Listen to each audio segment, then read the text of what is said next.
Patty Bigelow hated surprises and did her best to avoid them. God had other ideas. Patty's concept of a supreme being wavered between ho-ho-ho Santa and a fire-eyed Odin thrusting thunderbolts. Either way, a white-bearded guy bunking down in the clouds, depending on his mood, dispensing goodies or playing marbles with the planets. If pressed, Patty would have called herself an agnostic. But when life went haywire, why not be like everyone else and blame a greater power? The night Lydia surprised her, Patty had been home for a couple of hours, trying to wind down after a tough day in the ER, mellowing out with a beer, then another, and when that didn't work, giving in to the urge. First, she straightened the apartment, doing stuff that didn't need doing. She ended up using a toothbrush on the kitchen counter grout, cleaned the toothbrush with a wire brush that she washed under hot water and picked clean. Still tense, she saved the best for last, arranging her shoes, wiping each loafer, sneaker, and sandal clean with a chamois, sorting and resorting by color, making sure everything pointed outward at precisely the same angle. Time for blouses and sweaters. The doorbell rang. 1:20 a.m. in Hollywood. Who the heck would be dropping in? Patty got irritated, then nervous. Should have bought that gun. She took a carving knife to the door, made sure to use the peephole.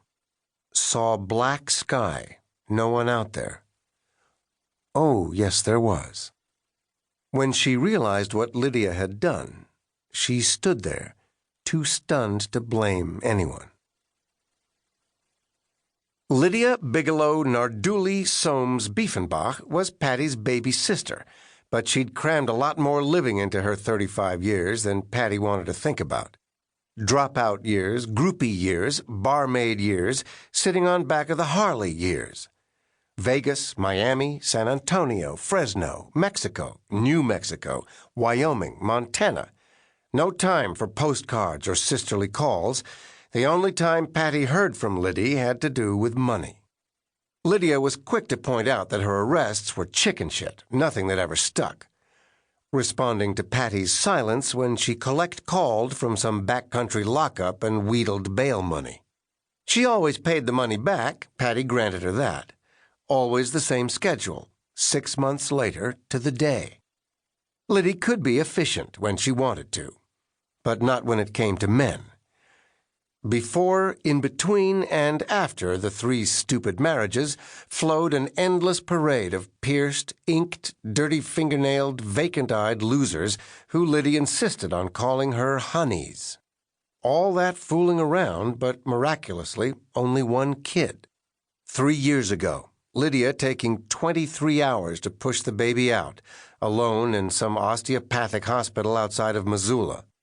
Tanya Marie, 5 pounds 6 ounces.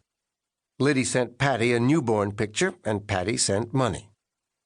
Most newborns were red and monkey-like, but this kid looked pretty cute.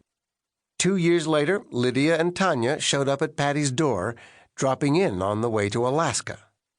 No talk about why Juneau, were they meeting anyone, no hints about who the father was. Patty wondered if Lydia even knew. Patty was no kid person, and her neck got tight when she saw the toddler holding Liddy's hand, expecting some wild little brat given the circumstances. Her niece turned out to be sweet and quiet, kind of pretty with wispy white blonde hair, searching green eyes that would have fit a middle-aged woman, and restless hands. Drop-in stretched to a 10-day stay. Patty ended up deciding Tanya was real cute, not much of a pain if you didn't count the stink of dirty diapers. Just as suddenly as she'd shown up, Liddy announced they were leaving. Patty was relieved but also disappointed. "You did okay, Lyd. She's a real little lady." Standing in her front door, watching as Lydia dragged the kid out with one hand, toted a battered suitcase with the other. A yellow cab idled at the curb, belching smog. Lydia flipped her hair and grinned. "A lady? Meaning not like me, Pats?" "Oh, stop. Take it for what it was," said Patty. "Hey," said Lydia, "I'm a slut and proud of it." "All I meant to say was she's great. You can bring her any time." Smiling at Tanya, she bent a bit and talked softly. "You're a good girl, a real little lady." Tanya laced her hands in front of her and mustered up the most painful little smile Patty had ever seen. "What's in Juneau?" Patty asked Lydia. "Snow." Lydia laughed and her boobs bounced, barely restrained by a hot pink halter top. "Stay warm," she said. "Oh, yeah," said Lydia. "I got my ways for that," taking hold of the little girl's wrist and pulling her toward the car. Patty went after them, bent to get eye level with the kid as Lydia handed the suitcase off to the cabbie. "Nice to meet you, little Tanya." That sounded awkward. What did she know about kids? Tanya bit her lip, chewed hard.